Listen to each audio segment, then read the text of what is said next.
So now we're going to measure the HDR. As you guys see, I'm in HDR mode on the Samsung QN90A. Now people wanted to know my mode in the last video. I was in game mode for the last time I did the SDR comparison the SDR measurements. So now I'm in HDR mode. I'm in movie mode because that's where most people are going to be. I can also retest the modes outside of game mode. I'll probably end up doing that because just in the short time of just doing testing on my own without rolling the video, there is a massive increase in peak brightness performance. So I'm going to test out movie mode as well, and I'm going to try to see. I was in dynamic as well. For those who wanted to know, I was measuring around, and I didn't find numbers anywhere near as high as the HDR numbers for SDR. So very strange stuff there, but let's get rocking. So here we are on a 2% window stimulus. And for the 2% window stimulus, 1500 nits, 1553. Now 43 rather, maybe that was 43. But yeah, you guys can see what it is. It's a lot brighter, and I'm so happy because I felt like I was going crazy. I thought it was incredibly bright, but then I did the SDR and it was like, I don't know, it wasn't really consistent. So this is really good news. Now we're on a 10% window stimulus right here.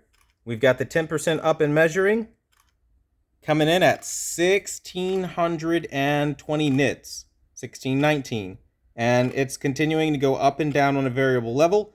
But as you guys can clearly see, 1600 nits, 10% window stimulus. So very good stuff. Now we're on a 25% window stimulus, ramping up and down. We've got 1641, 1640 and dropping. So yeah, that's what we have. Consistently 1600 nits though, for a 25% window stimulus, as you guys see it right there. So yeah, very, very great stuff. Now we've got up a 50% window stimulus. And for the 50% window stimulus, I'm going to lower this down so you guys can maybe see a little better. There you go, the 50% window stimulus. We're rocking 1220 nits and falling. But still, for a 50% window stimulus, that's pretty dang impressive, because usually once you get to 50 and even 100, these numbers get ridiculously low. So very good stuff for 50% window stimulus. And now we're doing the 100% window stimulus full field, and we're at 757 nits. So all in all, this is a pretty powerful showing. It's a very, very bright TV, very solid. I don't think you'll need too many more nits than this. It's consistent across the board with what it has.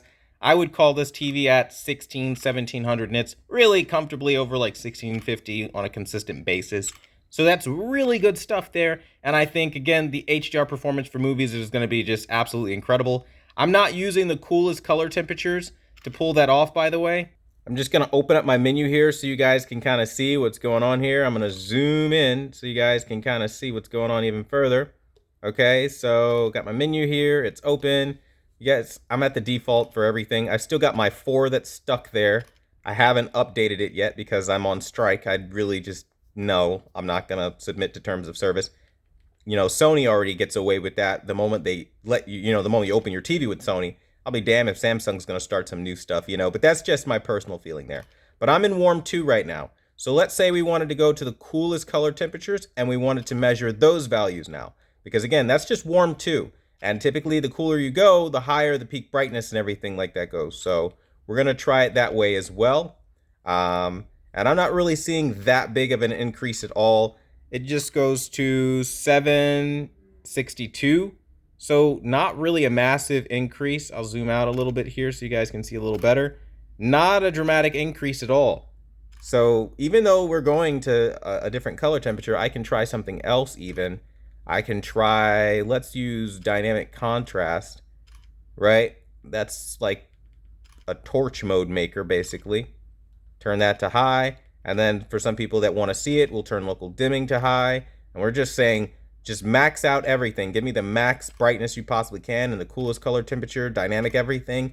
Well, on full field, you're still looking at 761. It's not the brightest thing I've ever seen. So it's bright, don't get me wrong, but you're not really changing how the TV responds, if that makes sense.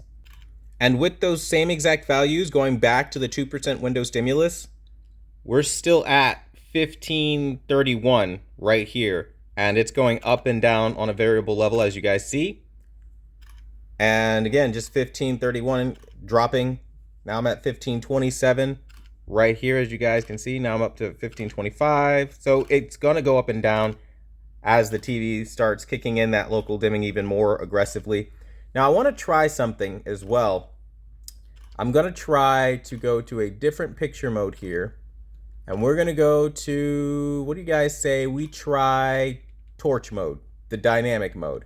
And I'm going to try to max out everything in dynamic. So we're going to go local dimming on high, contrast enhancer on high, and the coolest color temperature. Cool beans, right? Okay.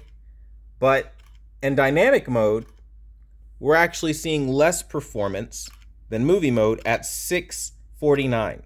And that's with everything maxed out.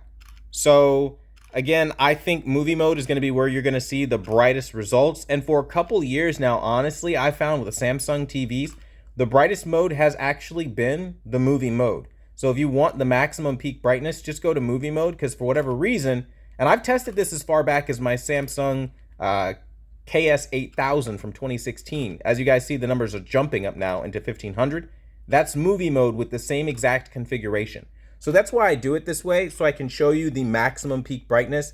It's a little trick of the trade, I suppose, that I've learned if you want to find the real actual peak brightness.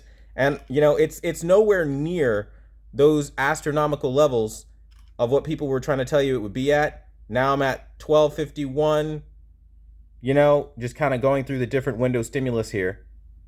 And it is what it is, right? And so back up to 1500. So again, and for anybody that wants to know like what tool I'm using to get the window stimulus here, I'm in the Spears and Munsell UHD benchmarking disc.